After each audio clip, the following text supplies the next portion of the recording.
Attacks in Gaza are at an all-time high. As the war escalates, the U.S. finds itself on the edge, fearing potential reprisals from the broader Arab world, with a keen eye on Iran. The U.S. anticipates that Iran could possibly enter the war to defend the Palestinian cause. But why would the U.S. fear Iran's actions? Let us find out. In the heart of the volatile Middle East, Iran emerges as a regional powerhouse. It is not only a critical military ammunition producer, but also boasts vast reserves of black gold, oil. However, beneath this formidable facade lies a web of accusations and shadowy alliances that have cast Iran in the role of a puppet master, accused of fueling chaos and sowing seeds of instability in the region. With military prowess and economic clout, Iran is accused of playing a dangerous game, allegedly sponsoring and arming militant groups such as Hezbollah and Hamas. These groups, labeled as perpetrators of turmoil, have become instruments in Iran's symphony of influence in the Middle East. It has also been rumored that armed drones are allegedly changing hands, finding their way into Moscow from Tehran, purportedly with the aim of strengthening Russia's efforts in the ongoing conflict with Ukraine. In the grand scheme of things, Iran is not a friend of the U.S., and this enmity goes back many years, starting somewhere in 1979. The Western nations imposed embargoes on Iranians following the return of Ayatollah Khomeini and the establishment of the Islamic Republic of Iran.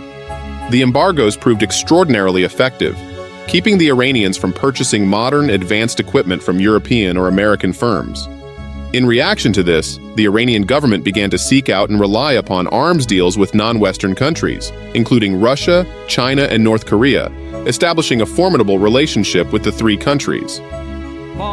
With these kinds of embargoes on the Iranians' shoulders, Iran can never listen to the U.S.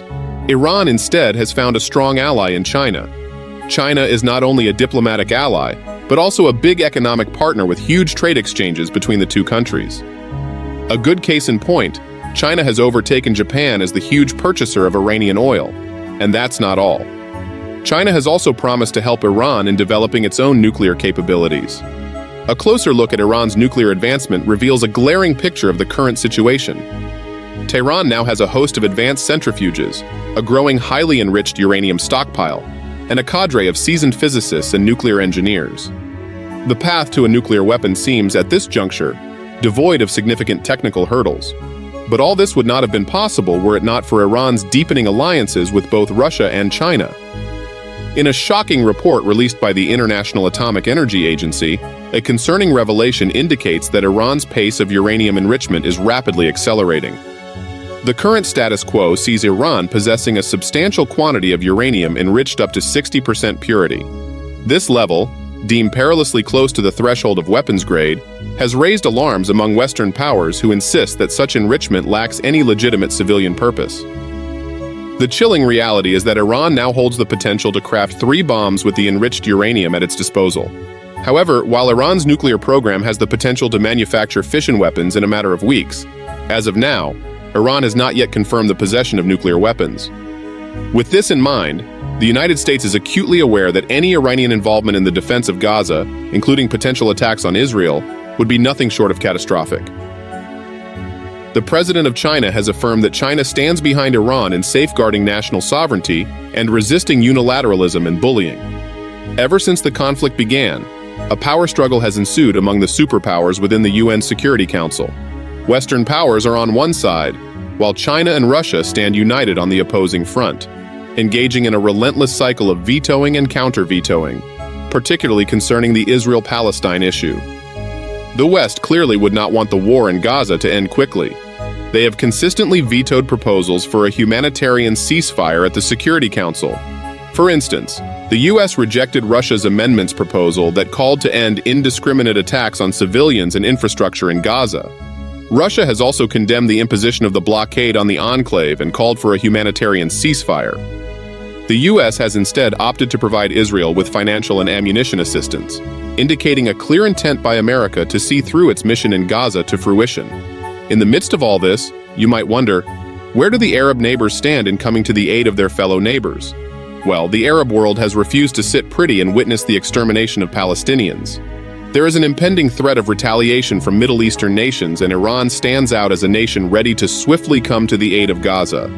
Such a response would undoubtedly serve as a huge deterrent against American intentions in the Gaza conflict. America fears the consequences of Iran entering the war, but America has no way to really influence Iran directly.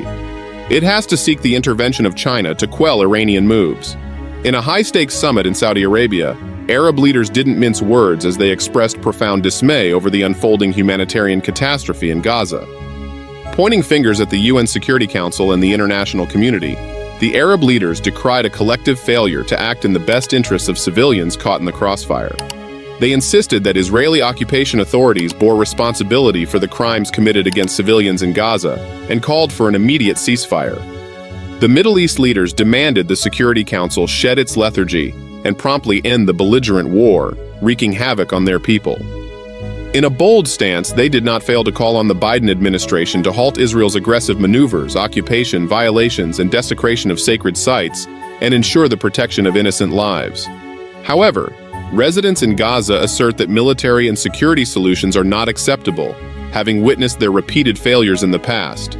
The Iranian president, Ibrahim Raisi, did not mince any words, declaring, "Gaza is not an arena for words. It should be for action." This underscores Iran's deep agitation over the attacks on Palestinians in Gaza, signaling a potential intervention. Iran has faced allegations of sponsoring both Hezbollah and Hamas. Hezbollah, in particular, is escalating attacks north of Israel, adding a layer of complexity for the Israeli military. Stepping back for a moment, China has successfully brokered a truce between Iran and Saudi Arabia, a move that really shocked America. How could China manage to restore ties between these nations after a 7-year rupture, something America had failed to achieve? China today stands as a steadfast ally to Iran. That is why the US is banking on China to step in and prevent any aggressive moves from Iran. The US Secretary of State Antony Blinken actually made a call to Chinese Foreign Minister Wang Yi, where he asked whether China could leverage its influence to cool down Iran's stance regarding the attacks on Gaza Strait, to which the Chinese minister responded by saying, "When dealing with international hotspot issues, major countries must adhere to objectivity and fairness, maintain calmness and restraint, and take the lead in abiding by international law," clearly indicating China's hesitance. To get to the heart of the matter, the situation in Gaza is worsening every waking day. The largest hospital in the territory is currently surrounded by Israeli forces and has no semblance of electrical power. The Israelis have been reported to be shooting at anything that moves within the complex. "We are totally cut off from the whole world. We are minutes away from imminent death," Mohammed Abu Salmiya, the head of Dar al-Shifa Hospital in Gaza City, has said. The hospital has transformed into a makeshift refuge for an estimated 15,000 people, seeking shelter from the storm of strikes closing in. The hospital compound, now a fortress of desperation, is under siege, with buildings becoming targets, and anyone in motion within the confines facing imminent danger. Israeli forces maintain a menacing presence just outside the complex, cruelly preventing those trapped inside from escaping. A saddening report by the Palestinian Health Ministry has revealed the grim situation in Gaza. 20 out of 35 hospitals are now rendered inoperable. The relentless Israeli bombardments on Gaza have left a harrowing toll. It has claimed the lives of over 11,000 people and left a staggering 25,000 more wounded. The region faces a humanitarian crisis of epic proportions as the conflict continues with devastating consequences.